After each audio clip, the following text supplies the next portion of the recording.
Hello बच्चों, कैसे हो आप लोग। उम्मीद करते हैं आप लोग अच्छे होंगे और पढ़ाई लिखाई अच्छे तरीके से चल रही होगी। हमने केमिस्ट्री में 2 चैप्टर कंप्लीट कर दिया है। आज हमने नया चैप्टर लेकर आया है जो है चालकता एवं विद्युत अपघट्ट। Very very important. ये बोर्ड परीक्षा में 3 नंबर का एकदम फिक्स है। एक प्रश्न आएगा तो आएगा, न्यूमेरिकल देगा या स्कूली दे सकता, कोई न कोई एक जो है क्वेश्चन इससे बनता है हर साल। अभी जो परीक्षा हुआ है 2020 का, आप उठा के देखिए पेपर, उसमें एक क्वेश्चन है, इसी में आएगा नर्स का समीकरण, उससे क्वेश्चन हर साल पूछता है। तो आइए हम डिस्कस करते हैं। तो चैप्टर है चालकता एवं विद्युत अपघट्ट यानी कंडक्टिविटी एंड इलेक्ट्रोलाइसिस। ये क्या है, बहुत अच्छा चैप्टर है। अगर आप चाहते हैं कि विद्युत के बारे में जानना तो ये जरूर जानिए इसको। चलिए, पहला हेडिंग है विद्युत अपघटनी चालक। विद्युत अपघटनी चालक क्या होता है, तो हमने इसमें कुछ डिफिनेशन लिखा है, एनसीईआरटी बेस, प्योर एनसीईआरटी है। तो ऐसे पदार्थ जो जली विलयन या गलित अवस्था में क्या हो, मुक्त क्या होना चाहिए, मुक्त आयनों की उपस्थिति के कारण विद्युत धारा का चालन करते हैं, विद्युत अपघटनी चालक कहलाते हैं। ये पदार्थ विद्युत धारा के प्रवाह द्वारा क्या करते हैं, विघटन हो जाते हैं, विघटित हो जाते हैं। तेरह डिफिनेशन है, इसको हम अच्छे से तरीके से समझते हैं कि है क्या। आपसे बोला जा रहा है कि ऐसे पदार्थ जो जली विलयन में, जली विलयन का मतलब क्या, यानी जिसमें क्या हो, जल के साथ विलयन। यानी अगर आपसे मैं कह दूं कि नमक है NaCl, अगर ये नमक है तो क्या इसमें विद्युत धारा प्रवाहित होगा, बिल्कुल नहीं होगा। जब इसका हम क्या करते हैं, जली विलयन यानी जल में घोल देते हैं। जैसे ही घोलते हैं तो आप जानते हैं कि NaCl में आयन होता है, प्लस आयन और माइनस, यानी प्लस और माइनस होते हैं। जब ये ठोस अवस्था में होती है तो क्या होती है, एक दूसरे से आकर्षण बल के द्वारा बंधे होते हैं। लेकिन जैसे ही इसको हमने पानी में रख दिया, ये दोनों आयन क्या टूट जाते हैं, अलग हो जाते हैं। तो वही हमने लिखा कि विलयन क्या होना चाहिए, जली विलयन, जल के साथ उसका विलयन होना चाहिए, या क्या होना चाहिए, गलित अवस्था। जैसे ही वो गल जाता है तो उसमें एक विशेष प्रकार का आयन उत्पन्न होता है, इसका नाम क्या है, मुक्त आयन यानी मुक्त इलेक्ट्रॉन होता है। आपके घरों में जो बिजली आती है उसमें क्या दौड़ता है, उसमें यही रहता है, क्या, मुक्त इलेक्ट्रॉन या मुक्त आयन जिसको हम लोग बोलते हैं। तो मुक्त आयन की उपस्थिति के कारण विद्युत धारा का क्या होता है, चालन करता है, विद्युत धारा प्रवाहित होता है। विद्युत धारा तभी बढ़ सकता है घरों में जो बिजली आती है, अगर मुक्त इलेक्ट्रॉन नहीं होता तो आपके घरों में बिजली नहीं होती। तो जो हम विद्युत धारा प्रवाहित करते हैं, यहाँ खासकर बात हो रही है जो बैटरी, जो आपका क्या होता है, सेल होता है, बैटरी होता है, उसी की बात हो रही है। जो बैटरी आपका बनता है तो उसमें देखते हैं कि क्या होता है, लिक्विड भरे जाते हैं, जिसको हम तेजाब के रूप में जानते हैं, जिसका सूत्र होता है H2SO4। ये सल्फ्यूरिक एसिड है और ये जो है आपका क्या है, विद्युत अपघट्ट की तरह कार्य करता है और ये आयन के रूप में होते हैं, और तभी जाकर उसमें विद्युत धारा का क्या होता है, प्रवाह होता है। तो यही हमने लिखा है कि ऐसे पदार्थ जो जली विलयन यानी जल में विलयन बनाया हो, या खुद क्या हो, गलित अवस्था में क्या हो, मुक्त यानी फ्री होना चाहिए, आयनों की उपस्थिति के कारण क्या होता है, विद्युत धारा का चालन करते हैं, तो उसे विद्युत अपघटनी चालक कहलाते। वही क्या कहलाते हैं, विद्युत अपघटनी चालक। नाम ही का विद्युत अपघटनी, यानी अपघटनी क्यों कहते हैं, क्योंकि जो आपका इसमें भरा जाता पदार्थ जो आयन के रूप में होते हैं उसको विद्युत अपघट्ट कहते हैं, इसलिए उसका नाम रखा विद्युत अपघटनी चालक, क्योंकि उसमें क्या था, धारा का प्रवाह, तो इसलिए उसका नाम क्या रखा गया, चालक। अब ये पदार्थ विद्युत धारा के प्रवाह द्वारा क्या होता है, विघटित हो जाते हैं। जैसे ही ये आपका विलयन तैयार होता है, जिसमें मुक्त अवस्था क्या होते हैं, मुक्त आयन पाए जाते हैं, जैसे ही इसमें हम क्या करते हैं, ऐसे मान लीजिए हमने H2SO4 भर लिया और इसमें हमने क्या किया, 2 इलेक्ट्रोड लगा दिया है प्लस माइनस का, और इसको हमने करंट से सप्लाई दे दिया, यानी इसको हमने चार्ज करना शुरू करें, तो इसमें जो भी विद्युत अपघट्ट भरेंगे वो सब क्या होते हैं, टूट जाते हैं। तो हमने लिखा है कि ऐसे पदार्थ जो विद्युत अपघट्ट यानी विद्युत धारा के प्रवाह द्वारा क्या होता है, विघटित होता है। जैसे ही विद्युत धारा प्रवाहित करेंगे तो इसमें जो आयन होता है, ठीक है, आयन का प्लस और माइनस जो होते हैं दोनों का टूट जाते हैं, किसके द्वारा, तो विद्युत धारा करंट के द्वारा टूट जाते हैं। यही हमने लिखा है कि विद्युत अपघटनी चालक। तो नाम से स्पष्ट है, विद्युत धारा प्रवाहित कर रहे हैं, तो जो भी विद्युत अपघट्ट भरेंगे वो क्या होते हैं, टूट जाते हैं, आयनों के रूप में कहते हैं, टूट जाते हैं। और उसमें आयन जो होते हैं कौन सा होता है, मुक्त इलेक्ट्रॉन, और मुक्त इलेक्ट्रॉन के द्वारा ही क्या होता है, उसमें विद्युत धारा का प्रवाह होता है। तो आशा करते हैं आपको पहला हेडिंग जो अच्छे तरीके से समझ में आ गया होगा। चलिए आगे बढ़ते हैं। अगला क्वेश्चन है आपका, यहाँ पर लिए हम विद्युत अपघटनी विलयनों का चालकत्व, यानी जो हम विद्युत अपघट्ट लेते हैं, ठीक है, उस जो विलयन होता है उसमें चालकत्व यानी उसकी चालकता कितनी होती है, किस पर डिपेंड करता है, उसी की हम चर्चा करने वाले हैं। तो यहाँ है किसी विद्युत अपघट्ट की जली विलयन में, जो हमारा विद्युत अपघट्ट हमने मान लीजिए हमने लिया था क्या, यहाँ H2SO4 तेजाब ले लिया, या कुछ भी कोई भी ले सकते हैं, नमक का घोल ले सकते हैं, ठीक है, तो भी क्या है, विद्युत अपघट्ट की तरह कार्य करेगा। हमने लिखा कि किसी विद्युत अपघट्ट की जली विलयन में विद्युत धारा को प्रवाहित करने पर प्रवाहित करने की क्षमता उसका विद्युत अपघटनी चालकत्व कहलाता है। यानी कहने का मतलब यह है कि कोई भी वैद्युत अपघट्ट लीजिए, उसके जली विलयन में क्या करना है, वैद्युत धारा प्रवाहित कर देनी है। तो प्रवाहित करने की जो क्षमता है उसमें धारा प्रवाहित करने की, वही विद्युत अपघट्ट क्या कहलाता है, चालकता कहलाता है। कहने का मतलब यह है कि आप जो है बैटरी आपके घरों में होगा, इन्वर्टर होगा, इन्वर्टर में देखते होंगे तो तेजाब पड़ता होगा, H2SO4 पड़ता होगा।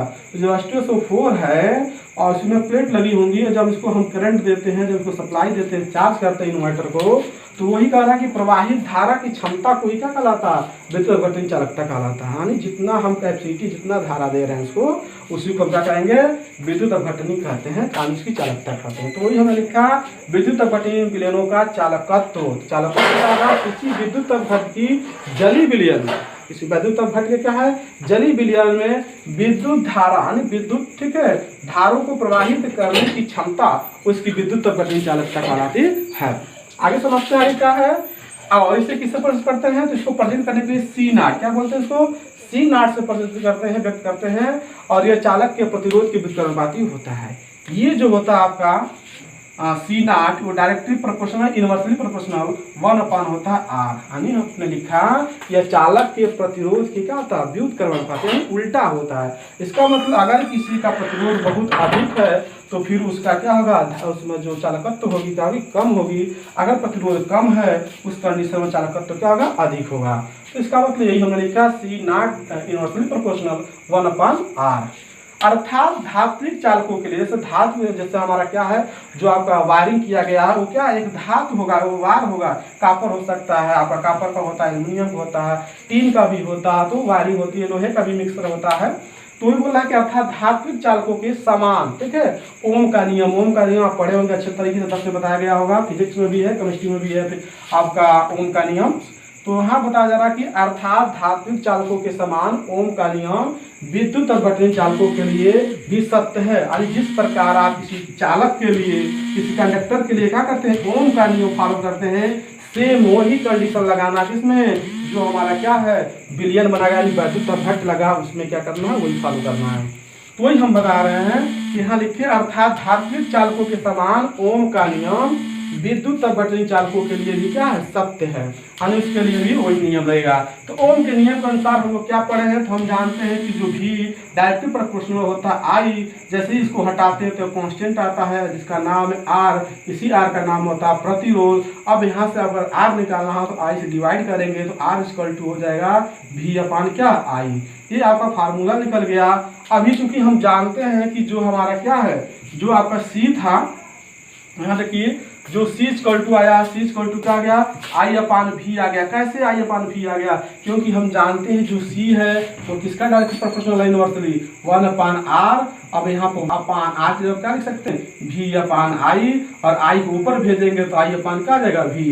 यानी C आपका क्या हो जाएगा, I/V हो जाएगा। यही हमने लिखा ओम के नियम के अनुसार। यहाँ देख रहे हैं प्रतिरोध का मात्रक, प्रतिरोध का मात्रक सभी लोग जानते हैं क्या होता है, ओम होता है, ठीक है। और अतः चालकत्व का मात्रक क्या हो जाएगा, इसका ठीक उल्टा होगा, क्योंकि क्या है, आप देख रहे हैं चालकत्व क्या है, व्युत्क्रमानुपाती है किसके, प्रतिरोध के। तो जब इसका मात्रक ओम है तो इसका मात्रक क्या उल्टा ही होगा। तो ओम इनवर्स या महो, क्या कहते हैं इसको, महो के नाम से भी जानते हैं। अब देखिएगा, अब इसको हम कैसे डिफाइन करेंगे, कैसे परिभाषित कर सकते हैं, दूसरा डिफिनेशन इसका लिख सकते हैं। तो लिख सकते हैं आप V/1, क्या कर दीजिए इसमें, अगर V/1 कर देंगे, एक कर देंगे, एकांक कर देंगे, तो C क्या आने वाला है, I आ जाएगा। C क्या आ जाएगा, I आ जाएगा। तो हमने लिखा यहाँ पर कि अगर V/1 करने पर यानी होता है तो C क्या होगा, I। इसका मतलब क्या हो गया, अर्थात किसी विद्युत अपघट्ट के लिए, किसी वैद्युत अपघट्ट के लिए, ठीक है, अपघट्ट के विलयन का चालकता उस विलयन में प्रवाहित होने वाली उस विद्युत धारा के समान होता है। देखिए, उस प्रवाहित होने वाली विद्युत धारा के समान होता है जो इलेक्ट्रोडों के मध्य का 1 वोल्ट का विभवांतर के कारण क्या होता है, उत्पन्न होता है। जो आपका चालकत्व है, जो आपका क्या है, चालकता है, देख रहे हैं ना, सी का चालकता है आपका, या चालकत्व है, वो आई के बराबर है, यानी उसमें प्रवाहित धारा के बराबर होगा। कब, जो इलेक्ट्रोडों के, ठीक है, मध्य, इलेक्ट्रोडों के मध्य क्या होना चाहिए, 1 वोल्ट का विभवांतर उत्पन्न होता है। तो उसके कारण जो उसमें धारा बहता है वही इसकी क्या कहती है, चालकता होती है। क्योंकि सी जो है किसके बराबर है, आई के बराबर है। और हमने बताया कि जब क्या, अर्थात किसी विद्युत अपघट्ट के विलयन का चालकता उस विलयन में प्रवाहित होने वाली, उस विलयन में क्या हो रहा है, प्रवाहित होने वाली उस विद्युत धारा के समान होता है। उससे प्रवाहित होने वाली विद्युत धारा आई क्या, धारा के समान होता है। इसी जब क्या हो, जो इलेक्ट्रोडों के मध्य, जो हमारे क्या होते हैं, इलेक्ट्रोड होते हैं, इसमें धन आयन और ऋण आयन, जो इलेक्ट्रोड है जिसको हम लोग कहते हैं कैथोड एनोड के नाम से जानते हैं, ये जो है इनके मध्य जो वोल्टेज का विभवांतर, यानी जो विभवांतर होता है वो कितना होना चाहिए, 1 वोल्ट का होना चाहिए। वही आपका क्या कहलाता है, आपका कहलाता है क्या, चालकत्व कहलाएगा। किसका, वैद्युत अपघट का चालकत्व कहलाता है। ये आपको फार्मूला याद होना चाहिए, C/I अपन क्या होता है V, और V को हम क्या कर देंगे, एकांक, यानी वोल्टेज क्या आ गया 20 आया, तो नहीं याद रखना है, क्या यहाँ से है, वैल्यू नहीं है, यहाँ पर वोल्टेज है। यानी हमारे इलेक्ट्रोडों के बीच जो विभवांतर 1 वोल्ट होगा तो उसमें प्रवाहित जो धारा होगा वही उसकी क्या कहलाएगी, वही विलयन की चालकता कहलाएगी। तो वही हमने लिखा, विलयन की चालकता। तो कुछ है नहीं, आज मैं शुरुआत कर रहा हूँ, अभी बहुत अच्छे इसमें टॉपिक आएंगे। तो इसमें हमने पढ़ा था विद्युत अपघटन चालक क्या है, ऐसे पदार्थ जो जलीय विलयन या गलित अवस्था में क्या होता है, मुक्त इलेक्ट्रॉन। हमने बताया कि जब भी धारा का प्रवाह होगा उसमें सबसे ज़्यादा भूमिका होगी कौन सा होगा, मुक्त इलेक्ट्रॉन। अगर मुक्त इलेक्ट्रॉन उसमें नहीं है तो कभी वैद्युत धारा प्रवाह नहीं हो सकता। हमने बताया कि नमक जो है उसमें कोई आपका मुक्त इलेक्ट्रॉन नहीं, जैसे ही इसको गलित अवस्था लाते हैं या जलीय विलयन बनाते हैं तो उसके आयन टूट जाते हैं, और जैसे ही वैद्युत धारा प्रवाहित करते हैं उसमें धारा क्या होने लगती है, बहने लगती है। तो आशा करते हैं आपको अच्छे तरीके से समझ में आ गया हो।